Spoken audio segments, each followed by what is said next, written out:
Bonsoir à tous, très heureux de vous retrouver, soyez les bienvenus. Émission spéciale ce soir car j'ai l'honneur d'accueillir sur ce plateau sœur Nathalie Bécard. Bonsoir. Bonsoir.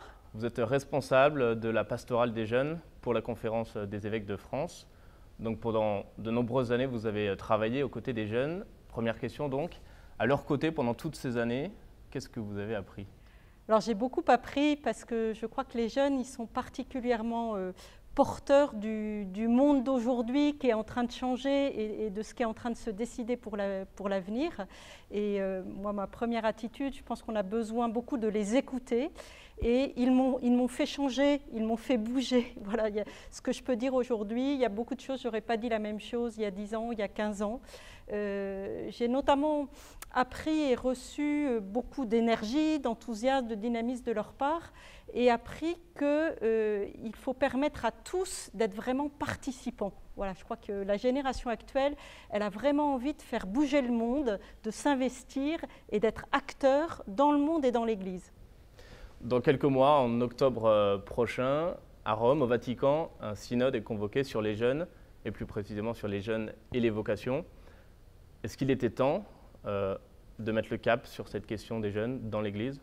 Oui, alors je crois qu'elle est présente depuis longtemps. Il y a toute l'expérience aussi des JMJ qui a vraiment créé quelque chose.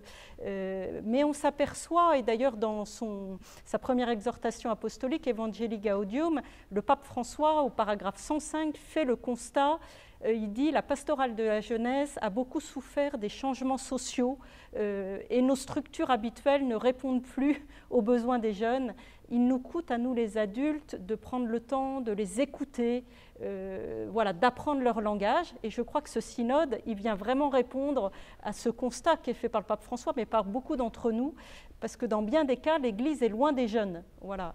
Et donc, c'est l'enjeu, c'est pas d'abord de faire venir les jeunes dans l'Église, mais c'est de les accompagner, parce que l'Église a toute une tradition éducative, une tradition d'accompagnement. Elle a un vrai trésor à offrir à tous, le trésor du Christ, mais aussi le trésor du chemin de la vie. Et ce que j'ai vraiment appris aussi, c'est que la question la plus forte des jeunes aujourd'hui, c'est vraiment, voilà, quel cap pour ma vie ? Un jeune, il se pose plein de questions, il a aujourd'hui dans ce monde globalisé des tas de choix possibles, des tas de modèles devant lui. Comment choisir sans se tromper, comment discerner son chemin ? Et ce synode, il vient vraiment répondre à ça. C'était urgent. C'était urgent, oui. Dans le contexte justement de ce synode, une réunion pré-synodale a été organisée en mars dernier à Rome. Vous étiez coordinatrice de ce pré-synode. Un document est sorti. Il est la conclusion des débats, des discussions entre les jeunes. Selon vous, dans quelle mesure justement cette conclusion, ce document final, est l'expression des préoccupations des jeunes ? Alors, ce document, il a été rédigé, c'est quand même incroyable. Pendant une semaine, il y avait 300 jeunes du monde entier, majoritairement catholiques, mais aussi d'autres religions, d'autres confessions chrétiennes. Voilà, ils venaient vraiment de tous les pays, tous les continents. Et ils ont fait l'expérience que, bien sûr, il y a des différences selon les contextes, les pays dans lesquels ils vivent, mais qu'ils ont aussi beaucoup de points communs. Et ils ont réussi à aboutir à écrire un texte commun, approuvé quasiment à l'unanimité, qui décrit bien, dans sa première partie, le monde dans lequel ils vivent, les défis auxquels ils s'affrontent, et puis aussi leurs attentes par rapport à l'Église. D'ailleurs, ce pré-synode, il a été introduit par une matinée entière avec le pape François, qui a dit aux jeunes, voilà, dites ce que vous avez à dire, vos désirs, vos rêves, vos combats, vos souhaits, parler avec courage, y compris de manière critique, et c'est vraiment ce que les jeunes ont fait. Et donc je crois que vraiment le document, c'est une bonne cartographie de ce qu'ils perçoivent, de leur vision, de leurs convictions, et j'invite vraiment tout le monde à le lire. Bien sûr. Au regard de votre expérience justement aux côtés des jeunes, à titre personnel, quelles sont vos attentes particulières pour ce synode ? Alors moi, j'attends beaucoup que le synode voilà, continue à faire bouger l'Église. D'ailleurs, là aussi, le pape François avait dit aux jeunes « allez mettre de la pagaille dans les diocèses ». Ce qui est ressorti fortement des aspirations des jeunes du document final du pré-synode, ils demandent une Église voilà, ouverte, accueillante, qui soit proche. En fait, ils rentrent beaucoup dans la vision du pape François. Et je crois que ce synode, il peut vraiment être un moteur d'accélération, je dirais, ou de cette réforme que veut le pape François.